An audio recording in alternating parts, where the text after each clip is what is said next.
Welcome, everyone. Thank you again for attending today's First Thursday. It's Sustainable Communities with Cherokee Nation. Before we get started, I just want to say thank you for joining us, and we hope each of you are still staying safe and healthy, and today possibly dry. But thank you for joining us. We're really delighted to be able to share this program with you today, and our incredible speakers that are with us today. Megan's going to launch a poll. If you don't mind, take a moment to answer a few of those questions while we begin. So again, thank you so much for being with us today. I want to thank our sponsors. Our lead sponsors are Williams, our neighborhood partners, our Public Service Company of Oklahoma, and PSO Win Choice, our community advocates, our American Waste Control, Cavanta, the Met, One Oak, Save Our Streams, Spirit Air Systems, and the Tulsa Farmers Market. So thank you to all of them. That's why we're able to put this program on for you every month. So if you know someone from those organizations and they're here with us today, send them a little thank you in the chat. But thank you so much to all of our sponsors. I also want to thank my board members that are here today. They're essential to our success over the years, and definitely this last year through the pandemic, and hopefully getting out of it this year. I want to give a big shout out to Wayne Isaacs and Carroll and Janney, Aaron Larder, Carrie Rowland, Mike Teague, James Williams, Rick Katarski, and Stephanie Regan. So good round of applause for them, for their leadership. Say hi to them in the chat if you see them there, and thank them for their service. Also want to give a big thank you to my team. They're been amazing to work with this last year, and just appreciate all their hard work. Of course, we have Megan Hurley and Teresa Kerrigan, Jill Maud, Erica Gavula, and our summer interns, Sam Balchi and Donise Ford. So say hello to them, and if you get a chance. Also, it's never become easier to support Sustainable Tulsa. It's just $25, and your name will be added to the growing list of change makers in our community. So if you are able to, show your support, help support this program, First Thursdays. We do make it free and open to the public, and we record them, but every little bit helps to keep our programs going. So appreciate your consideration for that. Our next First Thursday will be held on Thursday, August 5th. And our guest speakers will be John Tankard and Tio Bowman, and they will present on sustainable cities. And registration opens today, and Teresa will put that link in the chat for you now. So if you'll be ready, that'll be a great program, and another continuation on Sustainable Communities series. Our fourth annual Recharge fundraiser is coming up, and it supports all of our programs. The event is evening together from anywhere, and a special keynote speaker, world-renowned photographer for National Geographic and photo art founder, Joel Sartori. So we're in for a treat with his presentation. Tickets and sponsorships are open now, and our silent auction will open on September 13th. So Teresa will put that link in the chat now. So if you're interested in tickets or becoming a sponsor, let us know. We'd love to hear from you. We'll also, while Recharge will be online, just a couple weeks before that, we will host our first in-person public event, and that will be Thursday, September 2nd. And that will be at the Gathering Place. We're really excited to have them host us there, and it'll be an evening event. So you can bring your families and friends for a fun evening at the world-renowned park, voted best park in the United States this year. So join us for that on September 2nd. And then Sustainable Tulsa launched a Facebook group in January, and this year was to help to connect our community. And if you'd like to connect with sustainably minded people, join our Facebook group. Teresa will put that link in the chat for you as well. And this is a great way to ask questions and be able to share what you know, and just keep the conversation going. So please join us there. We'd love to have you join. And right now I'm going to pass the mic over to Megan as she introduces some of our digital booths. Megan? Thank you, Corey. Carrie, are you on with us this morning? She may not have joined us yet. I know the weather's been causing some issues for people today. I just wanted to give you guys an update. PSO, of course, is still doing the residential AC tune-ups that started in May. So it's a fantastic deal right now. So if you want to get your HVAC units and tested and get a tune-up, go to powerforwardwithpso.com. It's a great program, and take advantage of it while before the temperatures rise again. So also, just a brief update on PSO Wind Choice. Of course, they brought on a ninth wind farm recently. So it's a fantastic program. If you are not signed up for Wind Choice, please consider it. It's a great way to support the growing renewable energy infrastructure here in the state of Oklahoma. So please check out Wind Choice, psooklahoma.com/Wind Choice. Up next, we have American Waste Control. Do I have Jessica or Amanda on with us? No? Okay. Again, it's summer months. This is what happens sometimes. American Waste Control, of course, a fantastic company here in locally owned here in the Tulsa region. Please check out their website at awcok.com. And if you want to reach Amanda, her email address is there, amanda@awcok.com. Up next, I have Allie with the Met. Yes. So we just wanted to make sure that everybody knows our centers are still open and we are still recycling during these times. So, come out to any of our centers to drop off your recyclables. And we also have an event coming up on July 10th at the Midtown Lowe's from 8 a.m. to 12 p.m. We're going to be taking smoke alarms, fire extinguishers, mercury thermostats, and also fluorescent bulbs. So come on down if you need to recycle any of those. Awesome. Thank you so much, Allie. Thank you for that update. Really great programs that you guys have. And thank you for all your work this year. Moving on to Janelle with City of Tulsa Save Our Streams and the Household Pollutant Collection Facility. Janelle? Hello, I'm Janelle Hartwell. I work with the City of Tulsa, and we have our household pollution collection facility, which is open on Wednesdays and Saturdays from 8 a.m. to 4:30 p.m. And there's a lunch break between 11:30 to noon. We collect all sorts of things such as household cleaners, herbicides, pesticides, car products, and other miscellaneous things that you'll find in your home, and you can bring it here so you can safely dispose of. We also have our swap shop, which any item that's brought to us that's barely been used and is still in good condition, we put in our swap shop. So when citizens come through to dispose of any of their material, they can check that out and take up their five items out for free.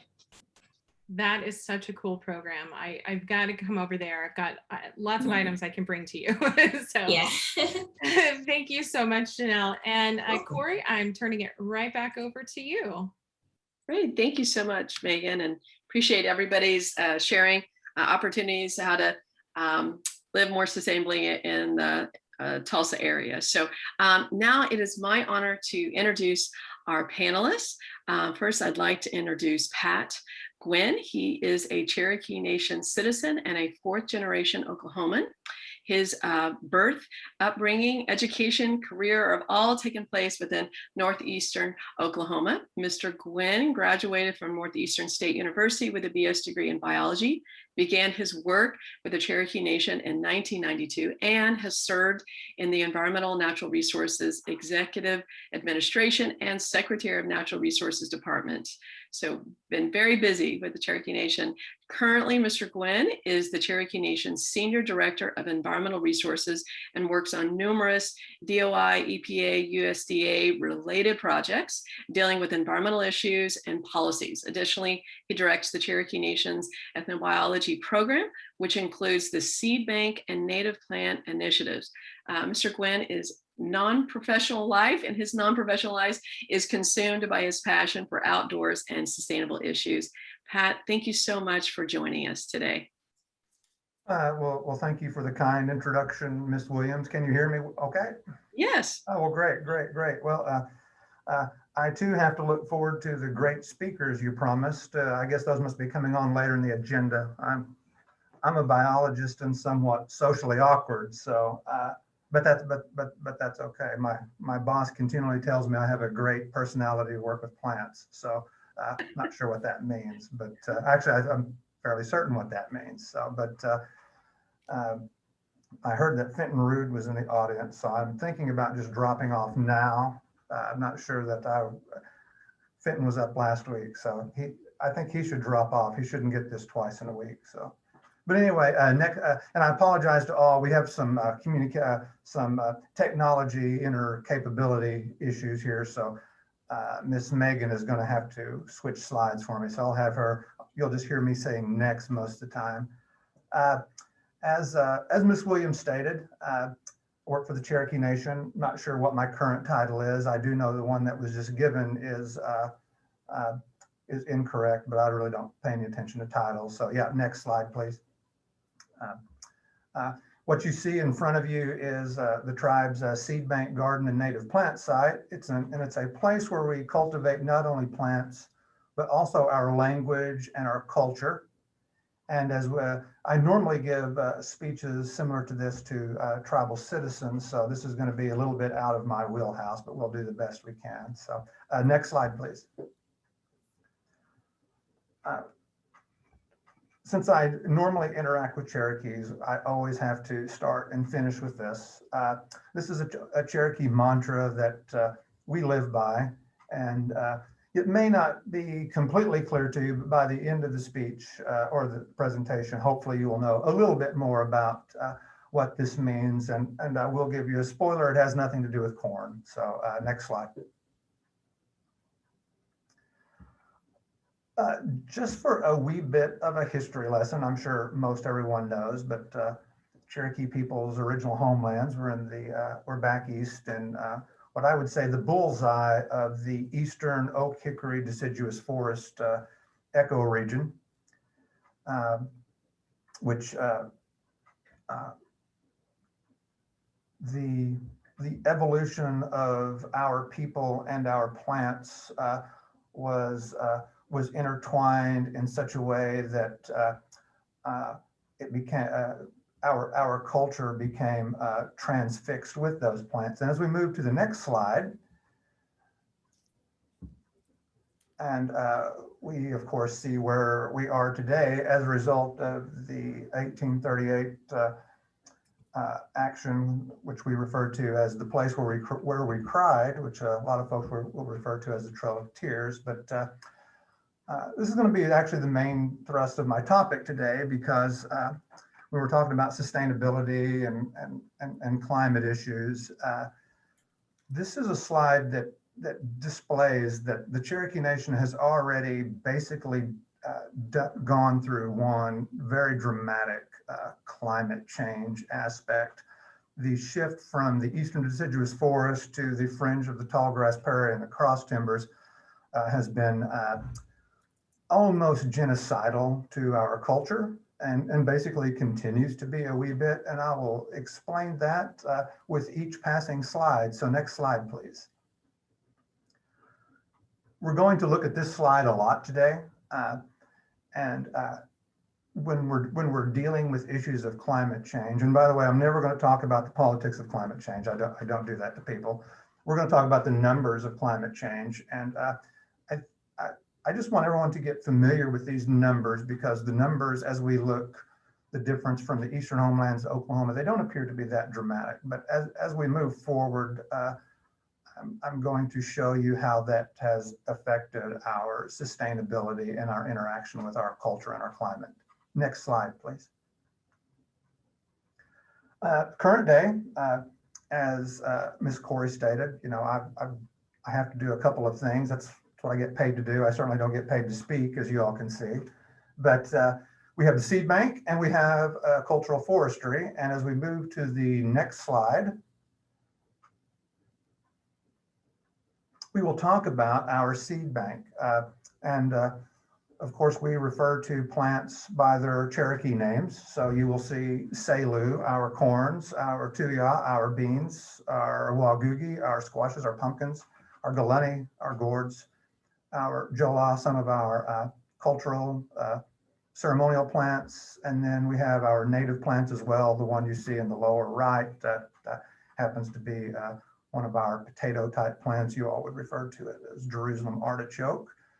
So when we go to the next slide, you will see that you will see two of my bosses there. My big boss, the Principal Chief Chuck Hoskin, and then Secretary of Natural Resources, now Attorney General. But these are the people who they tell me what to do. And one of the things that they tell me to do every year is to grow enough plants and plant products to supply tens of thousands of such to our citizens, not just reservation-wide, not just statewide, not just nationwide, but worldwide. So when we go to the next slide, oh, and we don't need to go back the slide, but my bosses are great people, but they do not have dirty fingernails, if you know what that means in the gardening world. So, as I said, sorry, back please. Yeah, when we stay with this slide and we go back to these numbers, if we look at the maximum average temperatures for July, we see 88 and 92. Those don't appear to be very significant until you look at the fact that when we go back to our tuya plants, our bean plants, none of our beans will pollinate once we get past 88 degrees. So one of our four most important crops, we basically have an inability to grow without significant resource inputs to keep temperatures below 88 degrees. And for those of you from Oklahoma, I think we all know that in July, 88 degrees is an exception, not the rule. Next slide. And unfortunately, it's not just beans. Basically, all of our crops that we grow and for the seed bank garden have issues that are related to both climate and this echo change that we had. And if we go to the next slide, we look at this is our most requested plant product, both the fruit of the plant and the seeds of the plant. This is we call this Cherokee squash. When we go to the next slide, you will see a close-up of a very healthy plant, which we love to see. You could go to our garden right now and you would see this. You would see the intravascular pressures are very high. You would see that the leaves are, for the most part, have been unfettered by pests and other vectors. But then when you go to the next slide, by the way, these two pictures were taken about 4 hours apart. You see the fact that we have an almost entirely dead plant. And when we move to the next slide, please. That's the little demon that's causing our issues. It's a bacterial wilt. And we go, which doesn't exist back east, exists now, and by the way, has gotten much worse with our with some of our climate shifts. But basically, we now have to go into the year knowing that every squash plant that we plant is going to die. There's nothing we can do about it.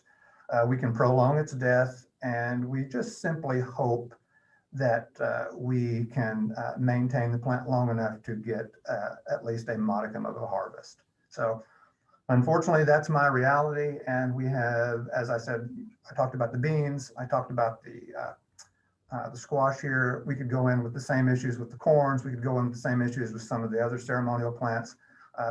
We are routinely fighting these changes in climate every day. Next slide. So a lot of folks have wondered, fighting sometimes is not the best, it's not the only option, but in 2005, when Svalbard Global Seed Vault, which is what you see on the left there, when it was coming online or being built actually in 2005, we discussed the possibility of getting our seeds therein. That wasn't going to work out back then for a number of reasons, but I am very happy to say, and this is like the defining moment of my career. I don't know how sad that is, but the defining moment of my career is seeing Mr. Asmund Asdal, the director of genetics for the Svalbard Seed Vault. You see him standing atop our chest of seeds, which contain the Cherokee Nation flag and the Cherokee Nation seal. So I can retire happily now knowing that at least we have one more chance if we have some type of catastrophic issue. Next slide, and we'll move on to some of our cultural forestry issues. Next slide. As Cherokees, it's always been very difficult for us to explain to the BIA that there were no chainsaws in 1491. So they often have issues with some of the things and some of the endeavors that we strive to do on our tribal lands. But what you're looking at here is one of our most important plants. This is Odaligali, or American ginseng, folks would call it. And we'll talk about more of that later. Next slide. And we're just going to go through some plants. Megan, I'll just say the name and then we'll stop here in a minute. But this is Jola next. This is Uzdili next. Selugoya next. Golstuda next. Geetli Watali, if there's any Cherokees in the group, they'll be laughing right now. Next. Sagi, next. Okay, we'll stop here for just a minute. Just wanted to show you some of the plants. The normal slideshow and presentation I give as the Cherokees, it has hundreds of these plants that we discuss. But today is just about, introducing you to the subject. But as I said earlier, we don't only cultivate plants, but we cultivate language and culture. And I always love to show people these three plants. Lower left, we are looking at Uludi. Upper right, we're looking at Uludi. And in the middle, we are looking at Uludi. In the middle, of course, we would pronounce that Uludi Nuwote. The lower left is poison ivy. Upper right, Virginia creeper. Middle is touch me not. Uludi roughly translates in Cherokee to I'm a plant that's climbing on another plant. And of course, both poison ivy and Virginia creeper, they're big climbers. Uludi Nuwote, on the other hand, Nuwote is a term that basically means to treat, to use as medicine or something. And touch me not is in fact our medicinal treatment for poison ivy rashes. And by the way, it works. It's nothing strange or anything like that, because the mucilaginous innards of touch me not, very astringent and will really dry poison ivy up really quick. So it just goes to show that our language really intertwined with, you have to look at our language as a whole, not word by word, to be able to understand its component in both our agriculture and our culture in general. So next slide, please. This is Unigina. By the way, it's really the only tree you saw on the list, and we certainly wouldn't have cut this tree down. But we could go back and I could say that this is one of those species that you've just seen that's a candidate for the Endangered Species Act, kind of the story of our life here. But next slide.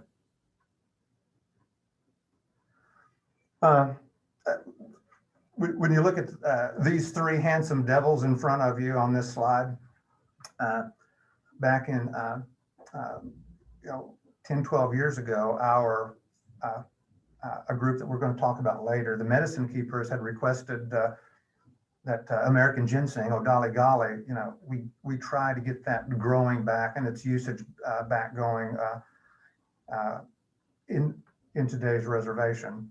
So we did do some work, and if you go to the next slide, you would see that back in that time frame, that's a $60 piece of root there of American ginseng. And if you go to the next slide, you will see that we were somewhat successful in growing ginseng in a very low resource intensive input way. but we're doing some more work. We're going to have a big project with the BLM this next year. So when we go to the next slide, we will once again look at some temperatures, and we look at those minimum temperatures for January, and it's we just really can't keep ginseng growing or the root healthy when it gets to those really low temperatures, and we just can't keep the adult plant happy in those maximum July temperatures. So I always like to tell folks that climate change is certainly not a surprise to us. We've been through it. We're fighting with it every day. Next slide, please.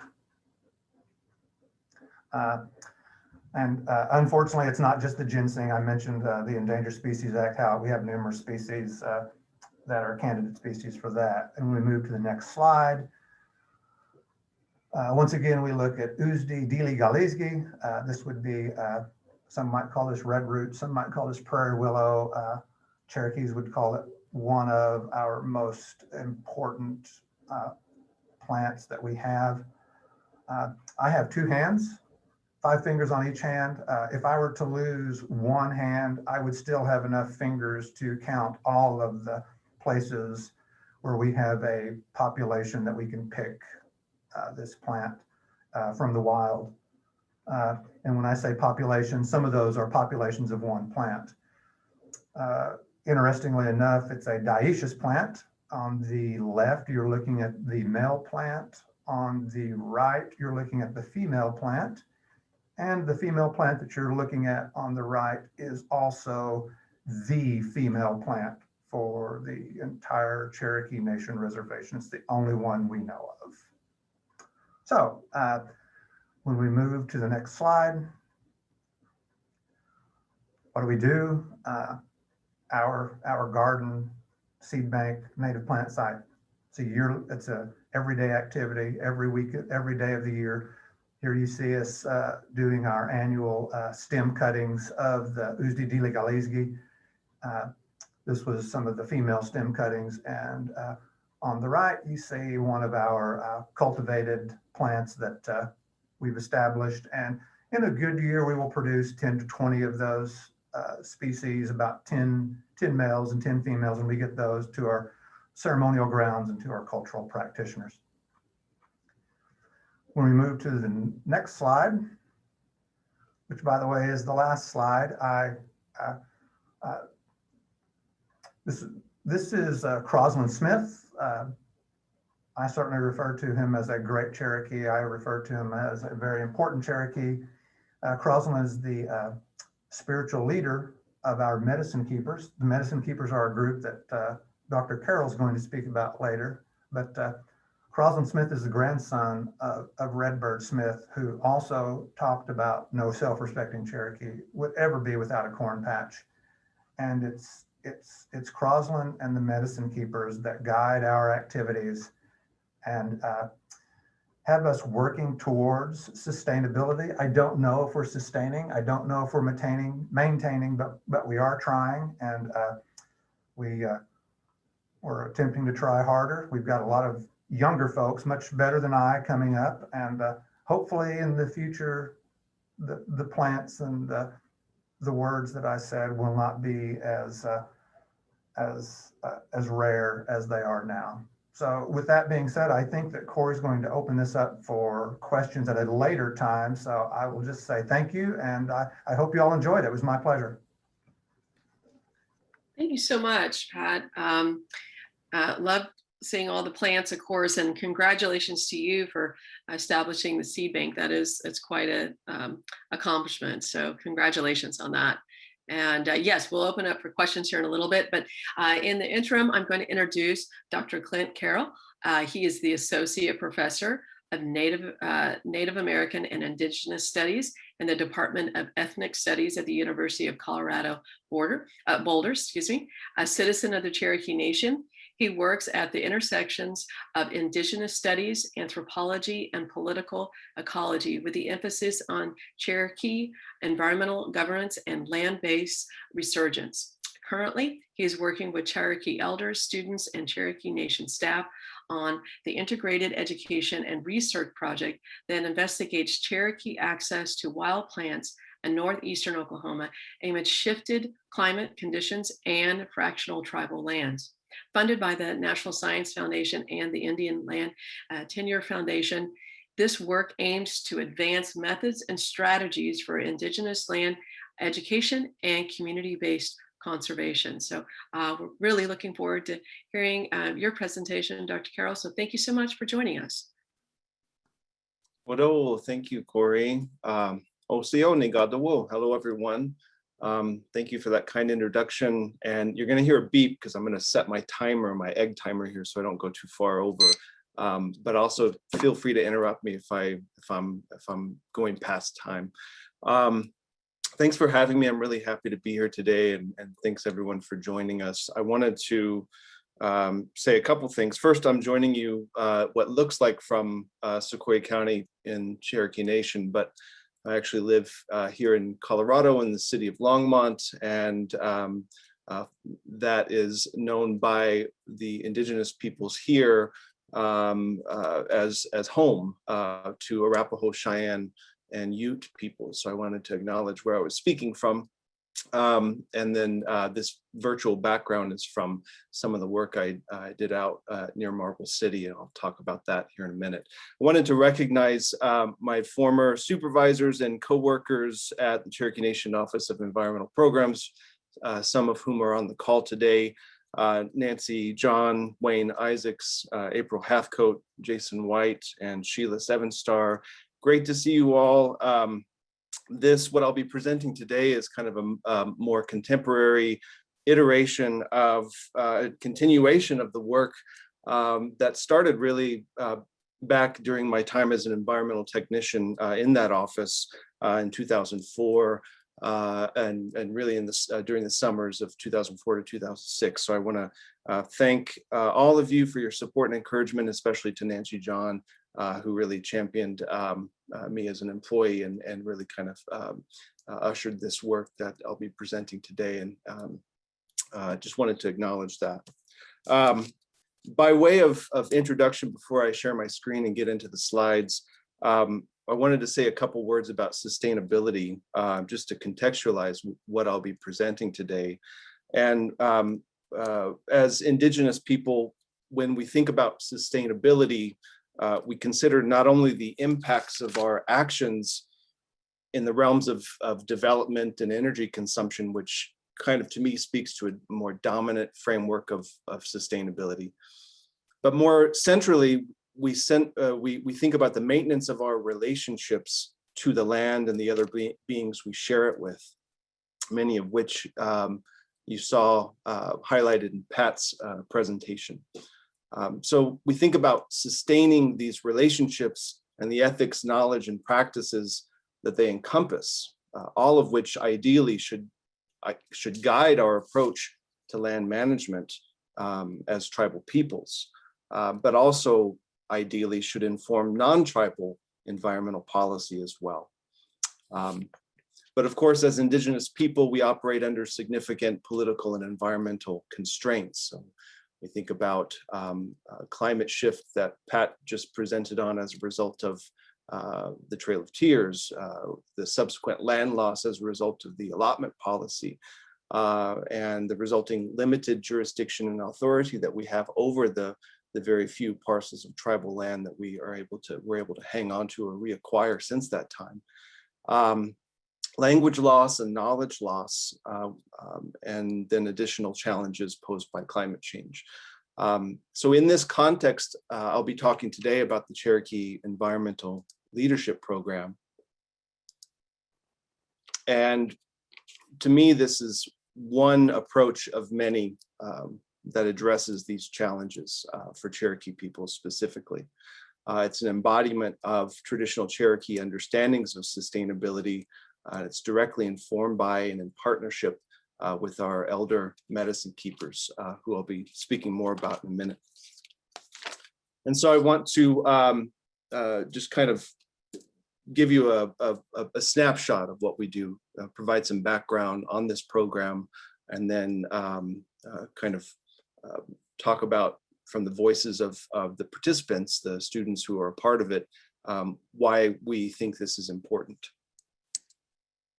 But before I get started on presenting with this program, I wanted to dedicate this in memoriam to Bonnie Kirk Jigesa, who's a beloved elder friend and Cherokee medicine keeper. She passed away in February of 2020 and was just really instrumental in the work that we did through the medicine keepers, and then later directly involved in the work of the Cherokee Environmental Leadership Program. So we really miss her and love her very much.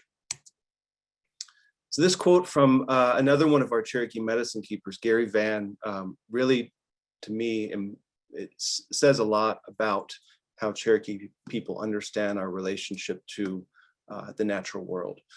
And he says, when we were always told, you come from the land and everything you need comes from the land. It's your fault if you go hungry. And so that may seem harsh, but it's a way of Gary expressing what his elders had told him about what it means to be in relationship to the land, and that everything is provided for you if you know how to look for it, if you know what it is. And so, you know, on a very practical level, if you're out, you know, running through the woods as a child, you know how to get a snack if you're hungry. You know how to take care of a scrape if you fall and scrape your knee using plants and animals. And really, this expresses to me that sense of relationship and being related to the land. And literally being connected. You come from the land. And so we highlighted that just to kind of express, you know, one of the medicine keepers' views about this program and why it's important to perpetuate that knowledge and that really ethical and relational framework that we work within. So some of the goals and scope of this program: it centers Cherokee knowledge and language. It's a land-based education program, and we include Western science when applicable and appropriate. And so to that end, there we go. Let me back up real quick. We also include relevant tribal policy and land management issues. The students who are part of this, we have a cohort of 5 students presently, also have gained experience in community-based research. So we're partnering with the communities of Greasy, Kenwood, and Marble City on a related aspect to this project that I won't get into today, but in a nutshell, it's really, I'm trying to understand the obstacles that Cherokee people have to access plants, given the land issues that I mentioned previously, the property issues, and also climate change. Our overall goal is building a cohort of tribal environmental leaders who can take on the issues we face using all of the above approaches. So we try to approach this from very much a well-rounded and holistic approach. Some of the details, it's 3 years in scope. We began in summer of 2018, of course, have been interrupted by the pandemic. Very hard to do any of this online.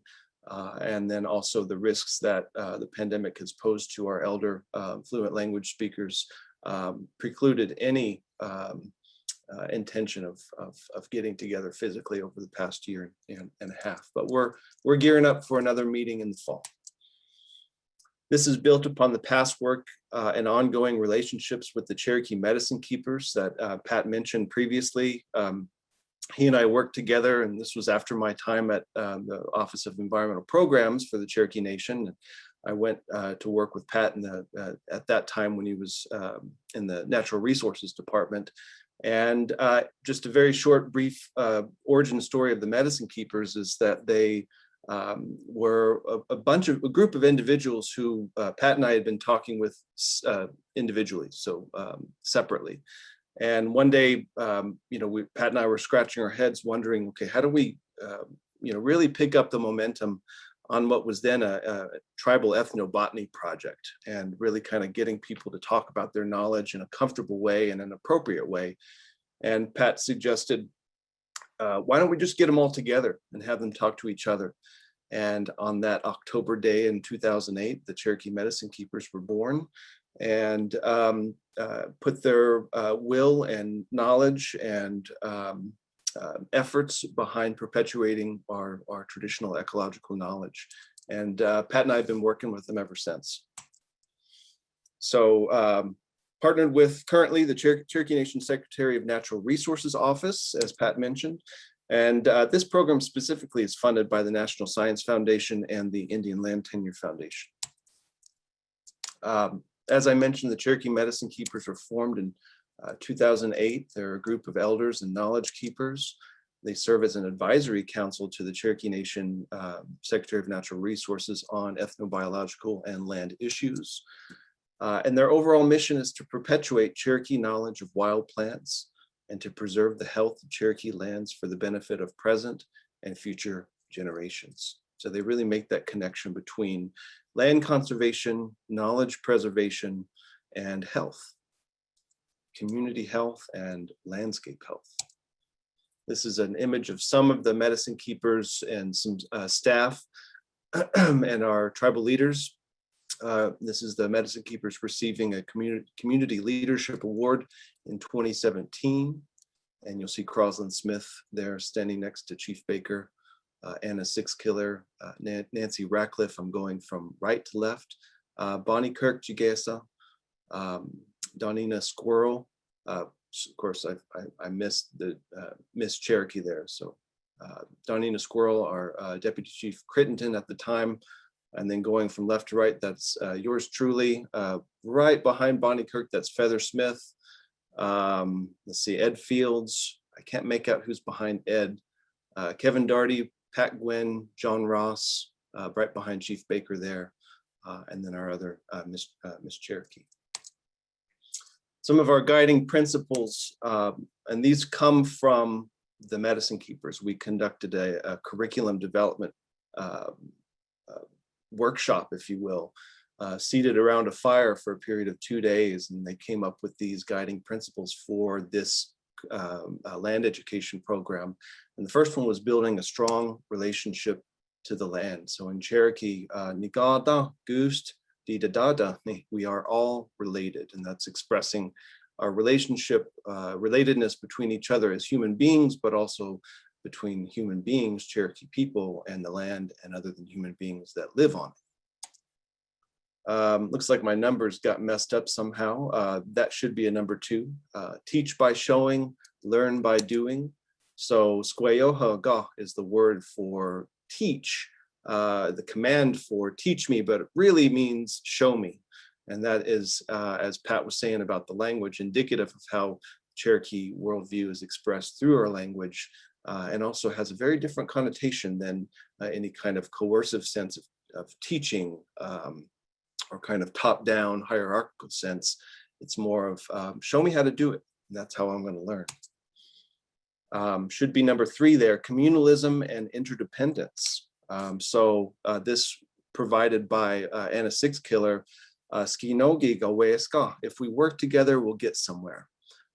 So about doing things together and appreciating each other and appreciating all of our individual qualities toward the collective good. And then lastly, should be number 4, having a good time. So Ali Haliji Daste, enjoyment. So I'm almost done. I'm wrapping up here. This is an image of the curriculum development workshop in fall of 2017. You see Phyllis Edwards seated in the center, and Bonnie Kirk Jigesa talking about what a land education program from a Cherokee perspective, centering Cherokee knowledge, would look like. And what we do, we have 3 group meetings per year. The students, the members of the cohort, meet with elder mentors throughout the year, ideally, of course, pandemic aside. Me being here in Colorado, I come back to Oklahoma 3 times a year, and we design these group meetings that are centered around seasonally based activities that really get everybody together, learning together. Students and I meet online. We study the Cherokee language. It's a central component of the program. Then the students have field outings with tribal cultural biologists, and that includes Pat Gwin and Feather Smith, Kevin Darty, and Nancy Ratcliffe at the Secretary of Natural Resources office. Let's see, my computer is a little bit slow. Heirloom crop and medicine gardens that Pat just described, the students get hands-on experience in those. And then also, as I'll show you in the next slide, they are involved in stewarding or taking care of the tribal conservation tract, which is pictured here. And a lot of the heavy lifting was done by our Secretary of Natural Resources office staff to establish a path and a clearing. And this is where we conduct our activities, and the elders gave it a special name other than its tribal designation. They call it Nawatohi Adan Nawoti'i, which means the beautiful place, the peaceful place of medicine. And then wrapping up here, because I know my 15 minutes are about over. These are points directly from the students of why we think it's important. And to them, it's about connection to their elders, to language, culture, and the land. Center community, so working to understand and overcome obstacles to accessing land through that community-based research program that we're doing. It's about cultural leadership, growing as Cherokee leaders and educators. And it's also about responsibility and duty, so taking care of our land and educating others, protecting and perpetuating. And lastly, it's about well-being or health. So all of the above contributes to mental health, spiritual health, and overall well-being. And I will just kind of briefly breeze through a couple of images if my computer will cooperate. Here we go. This is an image of us gathered at Crosland Smith's house at the inaugural kind of kickoff meeting in summer of 2018. He blessed the group and the project with a water treatment, traditional water treatment, to make sure everybody started off on the right foot. This is our ethnobiology, ethnobotany hike through the woods of the tribal tract of conservation land in Adair County. Pat Gwin's way up here in the front leading that tour. Crosland Smith here presenting on traditional symbology.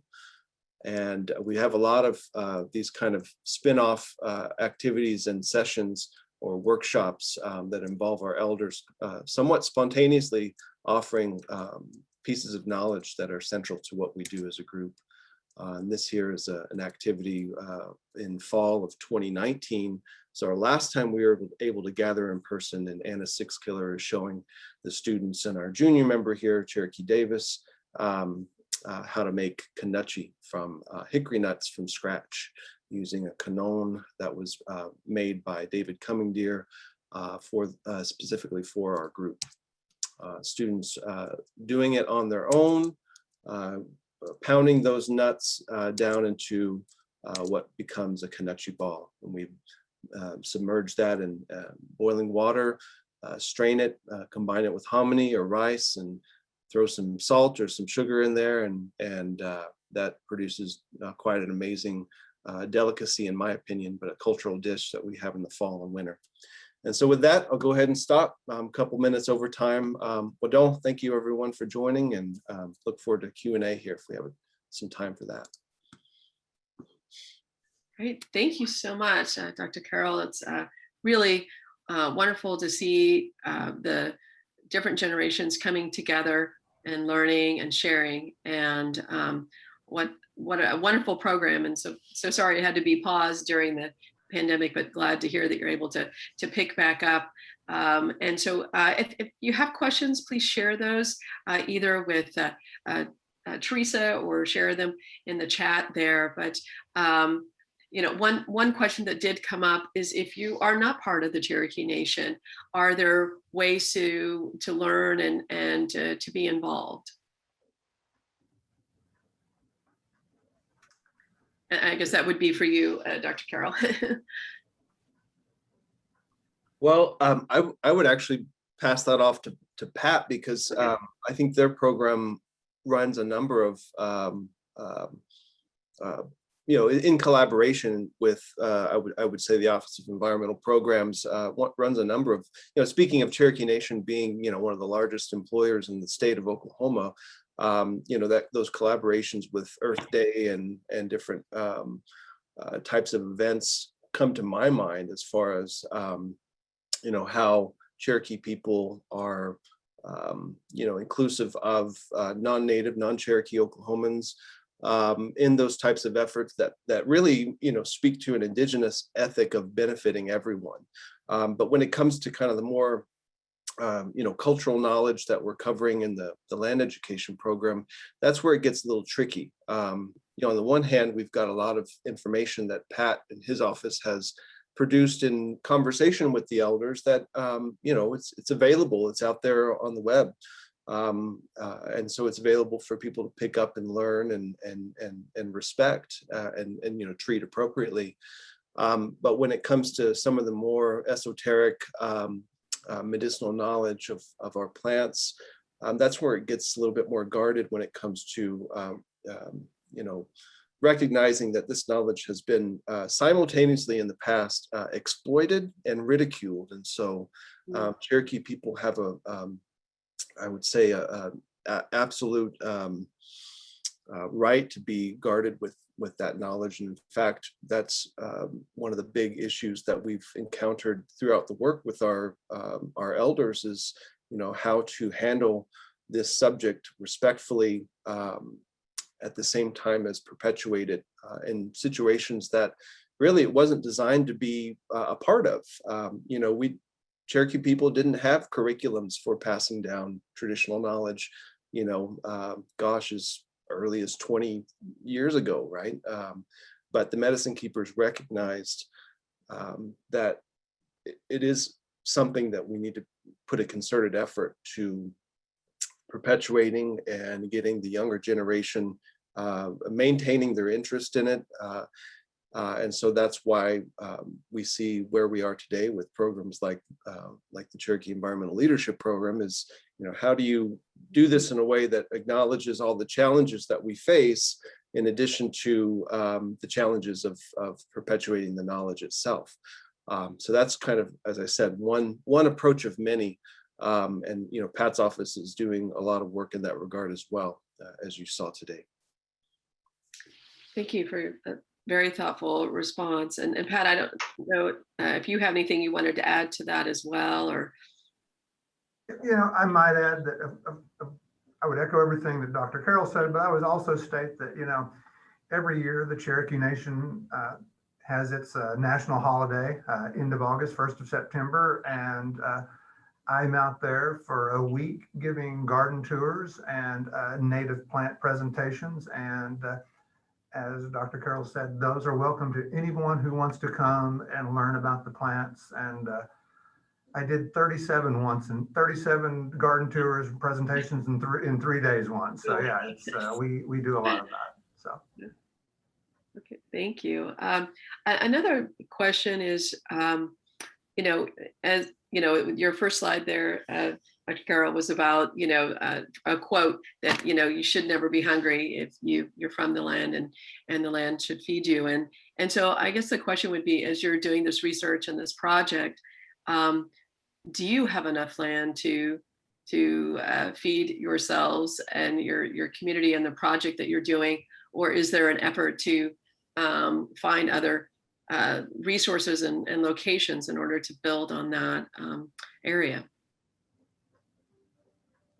Well, that's one of the big challenges and thank you for that question, because that's where my mind was going, and then I lost my train of thought.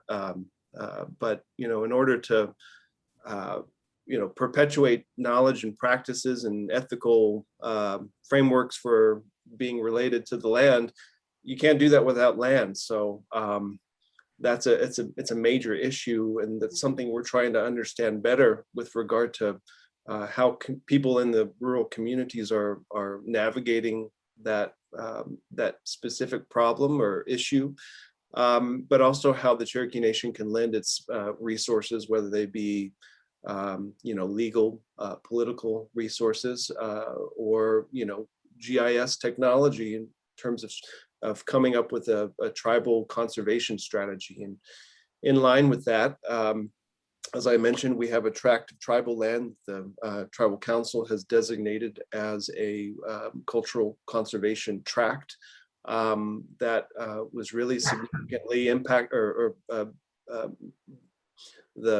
the reason why that exists, I would say, is because of the existence of the medicine keepers and the type of cultural authority that they're able to wield. And I say that for lack of a better term, but in expressing to tribal leadership that, why this is important. And I just posted a video in the chat that we worked on with them. And within that video, they very clearly state the connection between the health of the land and the health of the people, and the need for conservation, the need to set aside spaces for this. Now, granted, that's on a tribal level. I think there's a lot more that aspirationally speaking, we could talk about in terms of, the land that was lost through the allotment policy and what that would look like to see a significant return of land to Cherokee people as a result of what happened at the turn of the last century. But that may be getting off on a tangent in terms of the practicality of such, but it's still something that I think is relevant to get at your question of, how do you perpetuate practices and knowledges when the amount of space you have to do it is significantly reduced, and as Pat says, significantly different from the homelands. And so that's one of the things that we grapple with is, recognizing the knowledge that we've been able to carry over from the homelands, the knowledge that we've been able to develop in relationship to lands in Oklahoma, as well as the fact that, a lot of these plants that we knew in the homelands are not available to us, like ginseng, like Pat said. Thank you. Pat, did you have something you wanted to add to that? Sorry about that. I have to put my glasses on to be able to read the chat. So yeah, I'm old, so please forgive me. But Clint spoke very eloquently. The only thing I would say is, of course, land is often referred to is quantified in acres, but land is nothing without the resources thereupon, which are nothing without the cultural cerebral capacity to do what or to utilize those in the way they need to be. So it's a very difficult equation, and it's, as Clint said, we grapple with it routinely. And I often think that Clint deals with the more esoteric issues a lot than I do. I often can't see the forest for the trees because I'm out there actually trying to save one plant, whereas Dr. Carroll's in the trenches with the politicians and so forth. But it's a difficult equation to solve, is all I would say. Well, thank you both for the work that you're doing and sharing that with our First Thursday community with Sustainable Tulsa. We're very appreciative of your knowledge that you shared and time, and just incredible programs that you all are offering. I think one of the last questions, and maybe it's already been put in the chat, Pat, you had mentioned a program, the Cherokee Days, and if that link is in there, great. Someone was asking about how to get involved and be engaged with that. So if someone could share that, that'd be wonderful. I think we're at time, but I believe that both Pat and Clint will be able to stick around for a little bit, and we'll unmic here in just a second. And if there's some other questions or just to say hello. But again, thank you both to Pat and Clint for your time and knowledge and sharing about the great programs that you are both working on to really support the Cherokee Nation and the sharing between the different generations.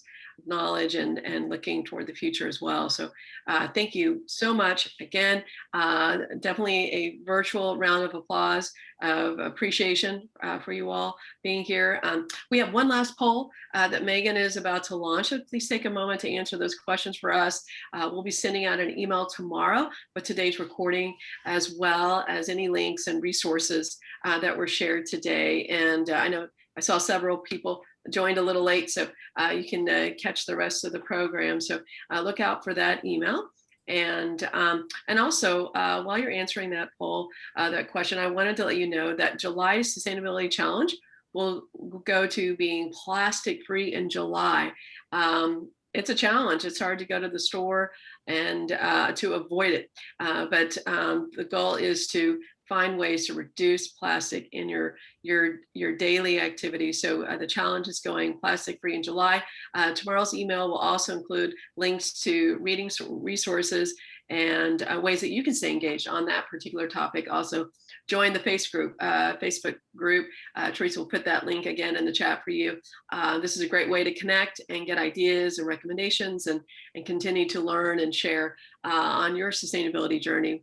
And so we appreciate you being a part of it and helping others. So I thank you again to our sponsors, lead sponsor Williams, our neighborhood partners, Public Service Company of Oklahoma and PSO Wind Choice, our community advocates with American Waste Control, Covanta, the Met, One Oak, Save Our Streams, Spirit Air Systems, and the Tulsa Farmers Market. Appreciate all of you and your support of this program and how we're able to share this with you. Again, we look forward to seeing you at our next First Thursday, which is Thursday, Thursday, August 5th. So please join us for that. Again, thank you everyone for being here today. And again, thank you to Pat and Clint for your sharing about the programs that you're doing.